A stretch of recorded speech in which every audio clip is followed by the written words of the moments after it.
Welcome to Sports Management Podcast, where you will hear interesting sports management professionals share their stories, experiences, and passion for the sports management industry. I am your host, Marcus Philipsson. Happy New Year and welcome to the first episode of 2024. Today's episode is number 129 and features Mark Koesterer. Mark is the founder of the Players NIL and a CEO, public speaker, entrepreneur, thought leader, community leader, and an author. We spoke about NIL for all, the importance his father played in his life, leaving a legacy, using athletics to better your life, and much, much more. Mark Koesterer, welcome to Sports Management Podcast. Thank you, Marcus. Nice to meet you.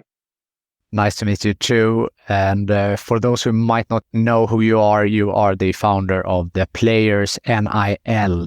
So just to start with the basics, what is NIL?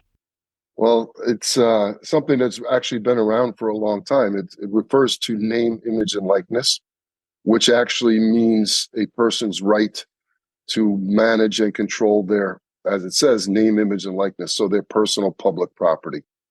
In professional athletes, it's been going on forever. As we grew up with kids, there were professional athletes in Europe and the United States that sponsored products, that created a brand, interacting with public society. But in July of 2021, the U.S.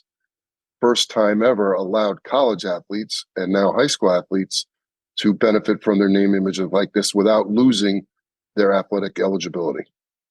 Yeah, and of course that creates a huge opportunity for college athletes to now be able to make money out of their college career. So talk a little bit about your venture, the Players NIL, and what you do with these college athletes. Yeah, so first of all, I want to just slightly correct something that you said, and it isn't you, it's the perception that everyone has, because that's what we talk about, and everyone thinks it's about money. They think and they read, and the news sensationalizes the star athletes in the United States and the money that they're receiving. And there are several of them that are receiving lots of money, 7 figures plus. No question that that's true. But I'm here to tell you that that is not the majority of athletes. The majority of athletes are everyday, lower level athletes in sports that maybe aren't as televised or as publicized as others in the United States. And so we're here to educate and empower all athletes, but specifically the 98% that don't have access to, tremendous tools because of their celebrity on the field, and actually have to create what we call real NIL, REAL, which is you get paid to transact, whether it's a social post or an appearance or an autograph, or you're selling apparel, or you're creating some type of value for a brand that pays you. That's what NIL really is meant to be. We've just hijacked the story because we talk about and sensationalize those top level athletes. Yeah, good that made that clear. So to talk a little bit about the Players NIL, what is it that you do with your company? Yeah, so we've put together an educational product that involves several pieces, but mostly it's around building a personal brand and creating individual value by telling a story and creating an audience. In the first 2 years of NIL here in the United States, 74% of NIL deals are based on social media. So in other words, being an influencer. And I tell everyone with a smile that the Kardashians have changed the world, right? Influencer marketing is a real thing. Now, athletes have an opportunity to actually expand upon that because sports fan is actually short for fanatic, which means that you have a rabid following of followers and supporters and people that are interested in you. So your job as an athlete is to grow and expand that audience by telling a story, sharing who you are, what you're interested in. Is it math? Is it science? Is it travel? Is it food? Is it sneakers, apparel? And then creating leverage as an influencer by taking that audience and matching it against a brand that's interested in connecting with them. You have some pillars, 5 pillars, right, of the education. Do you want to just touch a little bit about what it is that this course includes? Yeah, so these are the pillars that I've developed over a lifetime involved in athletics as an athlete, as a parent, as a coach, as a CEO in business. And these are what I feel are fundamental pillars that are necessary for young people today, and specifically athletes in this case, to master in order to create opportunities, professional opportunities in the future. And I don't mean professional sports, I mean job and career.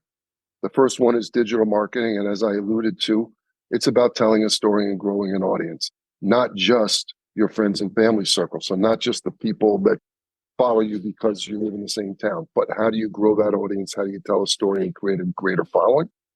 The second pillar is how do you leverage that with a brand? That's called influencer marketing. So digital marketing is one, influencer marketing is two. We delve into some tax and legal and compliance issues, which are pretty much relevant to athletes in the United States. Number four is a pillar that is universal around the world, and that is community service and philanthropy. And how do you build your brand? By expanding your audience, by giving back and telling your story of charitable and philanthropy contributions to society. We believe that athletes enjoy a level of celebrity unlike the average person, and it's their responsibility to give back, and it's a great way to build a brand. That's pillar four. The fifth and final pillar is financial literacy. And just as it suggests, if you have a few dollars or if you're trying to make a few dollars at a young age, how you can set yourself up for success long-term by understanding the power of money and the pitfall of money. You're a father to college athletes. You have been one yourself, and I've read a lot about also your father was involved a lot as well in the athletics. So how did this come to? Like, why did you decide also to help the college athletes? Because I see that this is dear to you. Yes, thank you for recognizing that.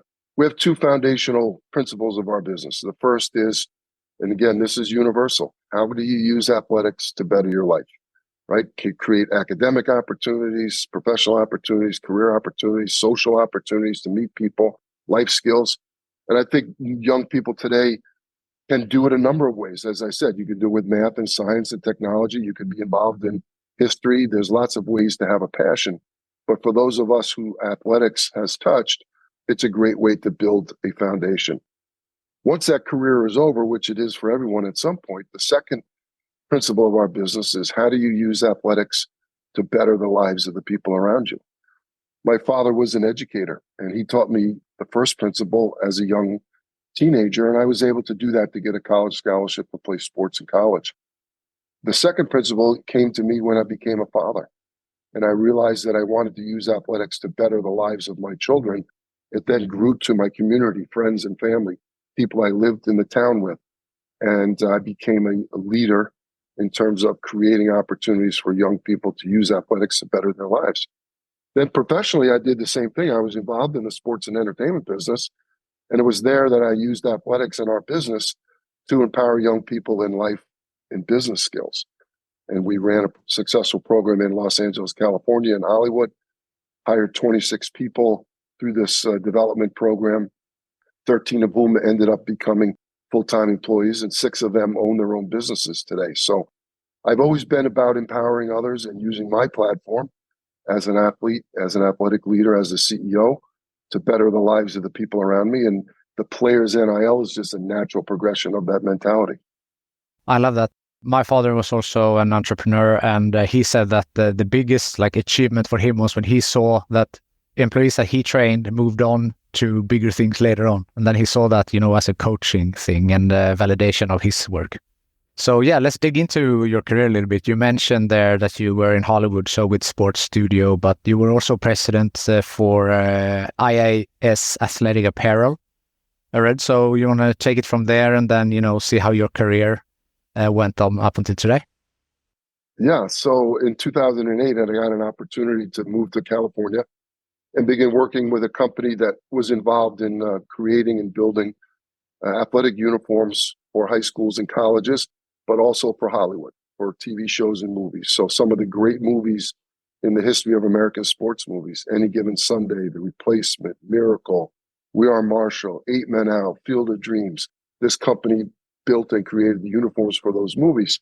And my first job with the company was running the manufacturing facility, actually making uniforms and working with the Hollywood component and with the direct-to-team sports component. In 2010, I became the president and CEO of the entire organization. And it was there that we really started to gain traction because we became a sole licensee to supply what we call production services to scripted sports content in Hollywood. So TV shows, movies, commercials, photo shoots, feature films. And we did everything around the sports action. We did all the casting, the choreography, the props, the uniforms, the product placement. And we were the exclusive licensee for the National Football League, Major League Baseball, NBA, U.S. Soccer, Major League Soccer, a lot of college programs. And so I learned a lot about athletes and marketing and branding and agents and production, sponsorship, group licensing, these types of things, which really set me up for the name, image, and likeness opportunity. And at Sports Studios, you were working a lot with sporting teams and leagues as well, NFL, NBA, MLB. And I read a story there that you had some, you got in contact with the NFL through some type of a legal case. Can you talk a little bit about that? Yeah, so the history of the company was they had made uniforms for commercials for the National Football League for many years without authorization, without licensing. There was no licensing in those days, so they didn't actually break any rules. But the NFL had been on a journey to consolidate all of their licensed partners. They saw a revenue stream there. And so all of a sudden, the NFL was in control of all the aspects of the on-field uniforms, from the footwear to the headwear to the uniforms to the gloves and all of the accessories, the Gatorade containers, the headsets. They were licensing everything. And just so happened that it coincided with me being announced as president and CEO of Sports Studio. My first day on the job in the corner office, I was sitting there. I called my father. I said, I made it to the corner office. I thought it was a pretty big deal. And in through the door comes the FedEx delivery man with an envelope.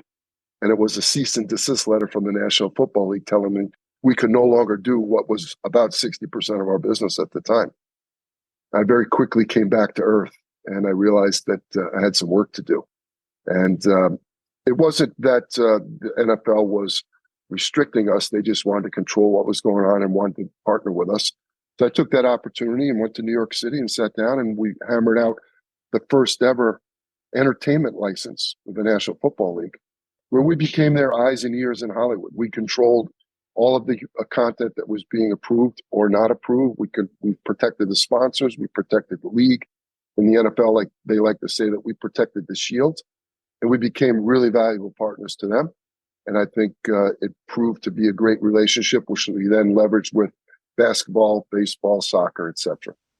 That's awesome. And, just to, make something good out of that, because as you said, like you made it to the corner office, then getting this type of pushback, but then being able to, move forward and continue, and you had this in mind. So how was that like, to go from this high to getting the promotion to then the down to then working up to make this deal with the NFL? Well, part of the mantra of using athletics to better your life is fighting through adversity, right? And trying to figure out solutions to problems. In American football, we go by 10 yards at a time, first down, second down, third down, fourth down. And sometimes it's third down and a long way to go. And you have to figure out how you're going to get a first down. And I think business is like that. Life is like that. And thank God I had the foundation that my father gave me and that athletics gave me. And I knew that there was a solution. I didn't know what it was. I didn't really know what the National Football League was interested in or not interested in. But I knew if we communicated and we talked about it, that we were doing good work and that we were doing it for the right reasons.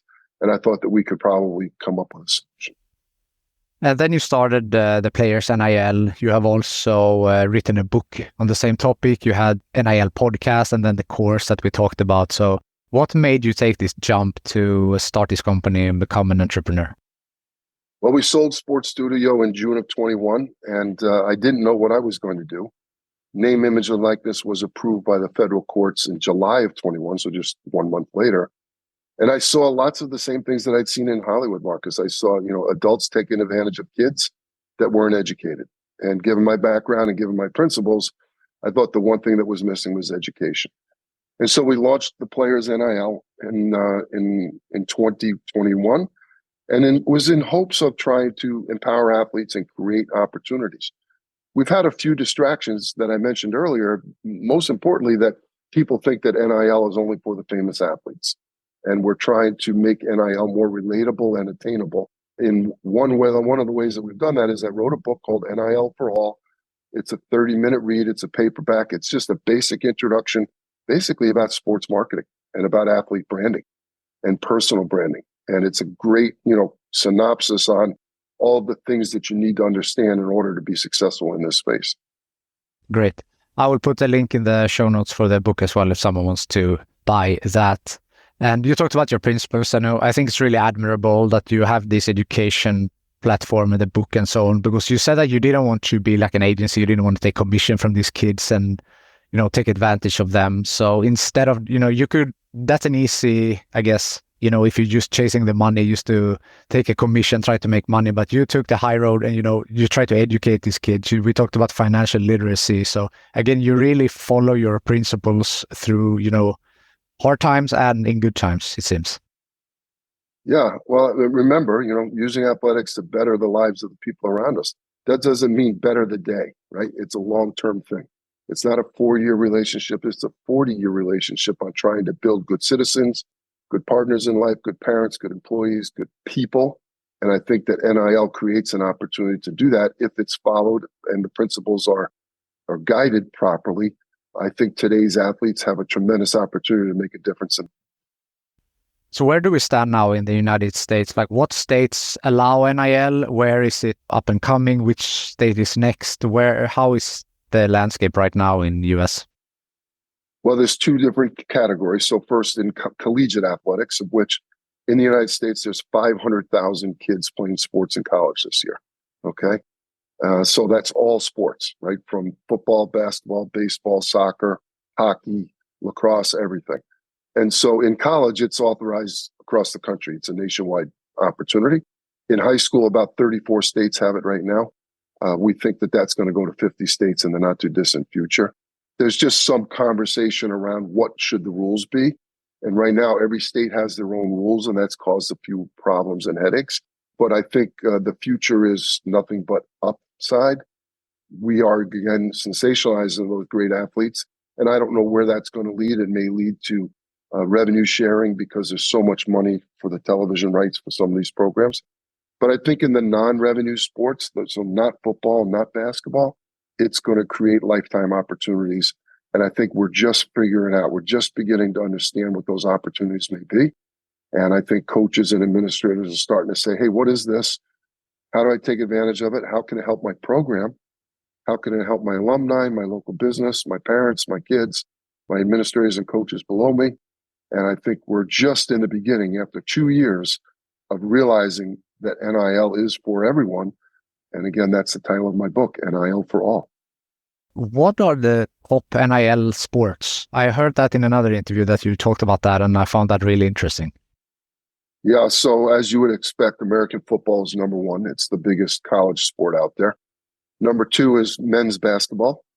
Number 3 is women's basketball. Number 4 is one of the fastest growing sports in collegiate athletics, and that is women's volleyball. And this is in terms of value of NIL deals is the category that we're classifying. And 6 of the top 10 sports are women's sports right now. And part of the reason is that, no offense to men out there, young boys, but women and girls are better at social media than boys. And so social media, remember, is 74% of most of NIL deals. And so, being active on social, being good on social, being, conversive and connecting with an audience is important. And sometimes girls do it better than boys. Yeah, definitely. So you mentioned 74% is social media. So what other types of NIL deals are there outside of social media? Yeah, so there's appearances, coming to a restaurant or coming to a car dealership and signing autographs, right? There's merchandise, signing helmets, signing jerseys. There's other deals where you can represent products in terms of, affiliate marketing. So you can, get consumer deals sent out to your audience with discount codes and things like that. But the majority, as I said, is based on social media. Does the NIL allow players to focus more on their also sporting performance, since they don't maybe need to take an extra job, or they can do this instead and focus more on school and on their sport? What benefits do you see, except for the financial one, that NIL brings to these college athletes? Well, first of all, I think, building a social media platform and building a brand takes time. It is a job. Okay. It does take consistent effort. You may not be mowing lawns. You may not be painting houses. You may not be bagging groceries at the grocery store, but creating content takes time, editing it to storytelling takes time. So I'm not sure exactly, but I think the time is probably similar. It is a job, okay? But this job, will provide opportunities because in your storytelling, you can expand upon your interest and you can connect with businesses and individuals that may provide internships, may provide job opportunities, career learning. You may become an entrepreneur, start your own business. So many young people today, especially post-pandemic, they don't want to go back to an office, right? They don't want to sit down in an office from 9 to 5, the old traditional model. And so they want to be more flexible and they want to own their own business or be entrepreneur or be part of a tech startup. And this is a great way to jumpstart your professional career. NFTs are something that, was really booming in like a few years back. It's still ongoing, obviously. Is that a big part of NIL as well? It isn't today. I believe that NFTs do have a future, and this is just a personal opinion. I'm not in the NFT business, but NFT stands for non-fungible token. Essentially, it's a digital asset, right? It could be a picture. It could be an art piece. It could be anything that you can transfer digitally. And the blockchain allows for the continued path of ownership of that asset. Athletics has always been about memorabilia and about marketing assets such as photographs. Some of the most iconic sports photographs in the world are digital assets now. They've been digitized, right? And so I think there is a future where athletes will control their images from their competition and revenue share with their schools. And I think that those assets can be monetized through NFTs. But my opinion is NFTs will be more of a collector's item. And the story and the scenario that I share is hopefully next summer, I'm going to take my 2-year-old grandson to his first live sporting event. And wouldn't it be great if I could have a digital asset, group of digital assets commemorating that day, perhaps a ticket, perhaps a photograph from the day, right? Perhaps the program, perhaps some video highlight from a home run or a basket or a touchdown. And I could deliver that to my grandson. It may not be worth anything to anyone else, but to him, it digitizes and memorializes his first sporting event with his grandfather. And I think that's a realistic scenario that we're probably not far away from. And that would be a real great case for NFT usage. But of course, sports memorabilia at some point will become part of it, in my opinion. Going back to your own story, we have talked about it a little bit, but how did you get into sports in the first place? Like, did you play many sports when you were a kid, or how did that interest start? Yeah, I guess my father. My father was a college athlete and an athletic educator. He was a gym teacher. And so athletics was always part of his life and part of my life as a child. I just gravitated towards it. I was probably a little bit bigger than the rest of the kids in the neighborhood, so I had some success. And I got expelled from the neighborhood because I was too big and dominant, and I had to ride my bike to the other side of town and play with the older kids, which was a great experience. It provided lots of life skills and opportunities. And so athletics was always part of my life. And, using athletics to better your life just became a way of life for me.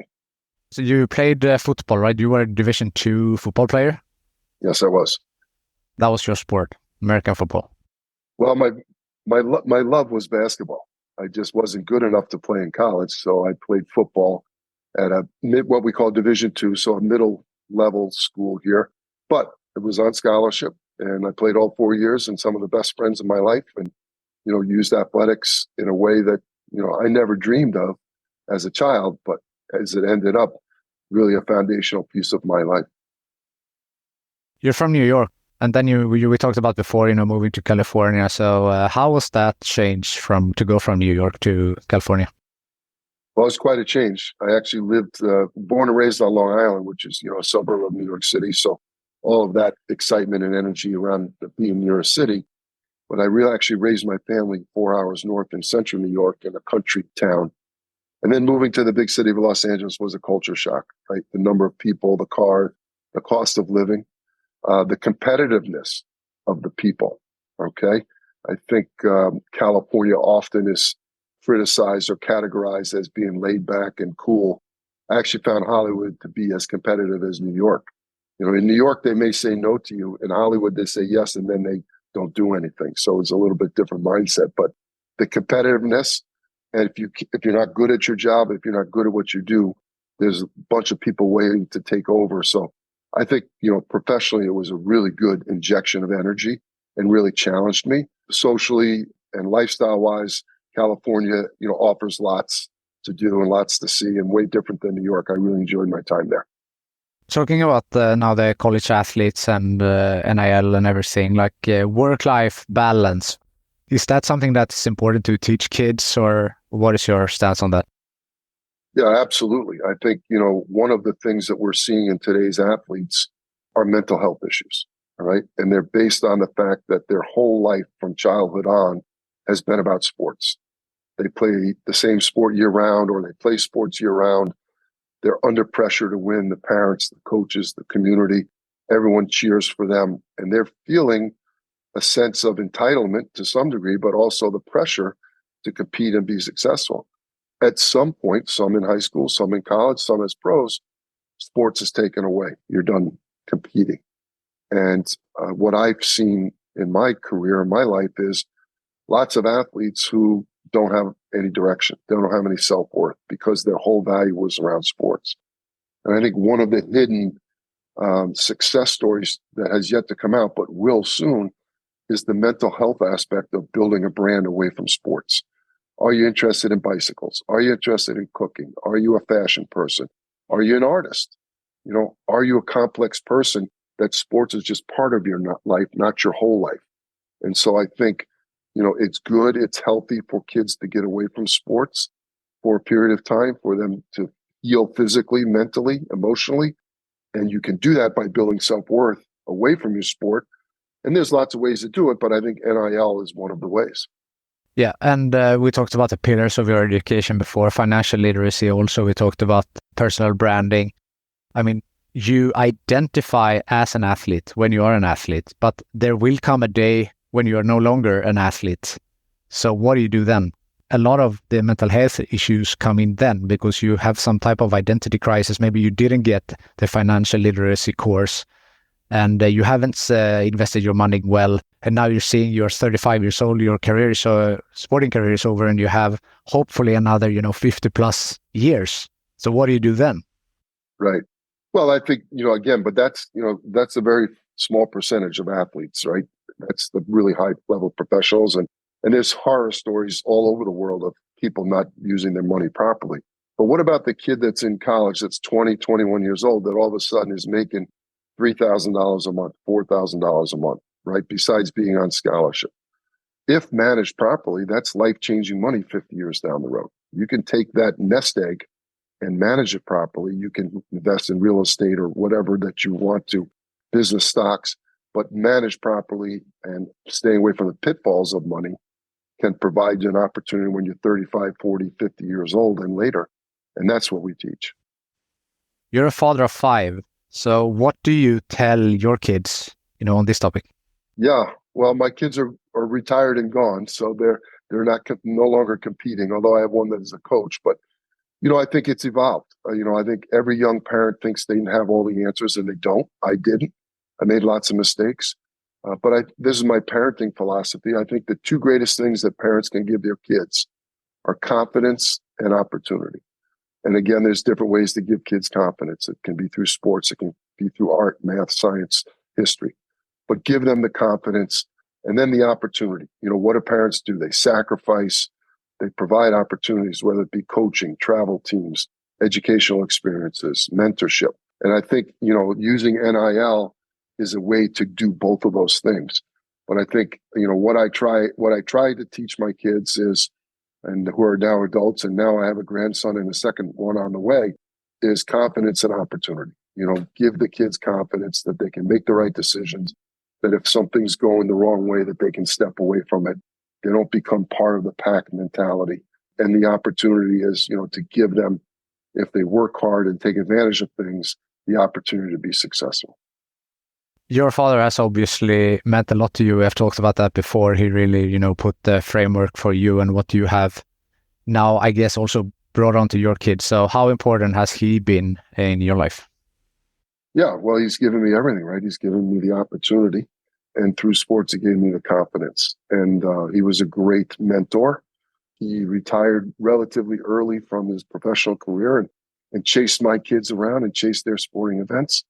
Unfortunately, in 2021, we lost my dad. And part of my foundation of this business was in writing his eulogy. Marcus, he was a junior high gym teacher. He was not a politician. He did not own a business. He never employed anyone. And hundreds of people came to his funeral. And the word that stuck with me was legacy. He had made an impression on his community through his church, through his charitable contributions, through who he was, his neighbors, how he dealt with people in the public. And I think that legacy became a big word for me at that moment. And it's part of what we're trying to do. I challenge young people all the time. If you disappeared today, would anyone care tomorrow? In other words, have you impacted anyone? Have you affected anyone in a positive way? And I think my father did for me and for many others, obviously, the thousands of kids that he taught. But he did for my 5 children and my 3 nieces and nephews. And he laid a great foundation, and I'm forever thankful. That makes you think, right? So how do you look at your own legacy? What do you want to leave after? Yeah, well, I'm living it, right? So I'm comfortable that I have used athletics to better my life, and I've used athletics to better the lives of the people around me. I started a youth program that grew to 4,000 students. I started a scholastic program that's put 200 kids in college here in the United States. As I said at Sports Studio, I mentored tens of people, some of whom have their own businesses now. I think my children are part of my legacy. And so I'm comfortable with who I am. If I disappeared today, I think someone might miss me, which is comforting. But I think there's a lot more to do. I think we can change thousands of lives with this company, with this platform. And so my legacy is still being written. And I hope it continues for a very long time. We haven't seen the last of you yet for a long time. So on this topic with, what to bring on to the next generation and so forth, what is the best advice that you have ever received? I've received a lot of good advice. I've had a lot of good coaches and a lot of good mentors. I don't know that there's anything specific about that. I've been asked that question. I think mostly it's, do the right thing. And it sounds simple, but it's true. Whether it's, being professional at work, whether it's making the right choices with your family, in society, your habits, your discipline. And I think do the right thing sounds simple, but it's really not easy. And sometimes it's hard to do. But that's why the self-confidence and the opportunity as parents comes into it. We want to give our kids the opportunity to do the right thing. That's great. Has there been any bumps on the road in your career? And if so, how did you overcome them? Of course, I don't think you live as long as I have, and everything's been perfect. We talked about the Sports Studio bump in the road on day one, sitting in the corner office thinking I had arrived. There have been other challenges. Sure, I think if you start a family, raise a family, there are financial pressures. There are professional choices. Not everyone makes the right choice and goes to the right company. Sometimes those don't work out.